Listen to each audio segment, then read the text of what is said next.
إياك والظن فإن الظن أكذب الحديث. قاله النبي صلى الله عليه وسلم. هذا الحديث الشريف ليحذرنا من سوء الظن بالآخرين دون دليل، فالظن سيء قد يوقد إلى افتراضات وظلم في قلوب صاحبه.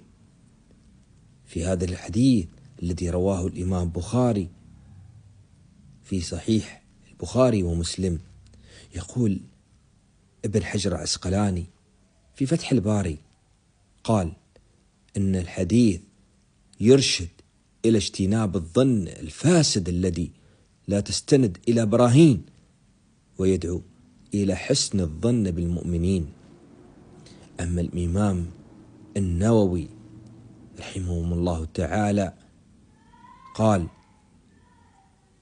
وأوضح في شرح أن الظن المذموم هو ما يقوم على الهوى والشكوك والباطلة، أما الظن المبني على علامات ظاهرة فلا يدخل في النهي.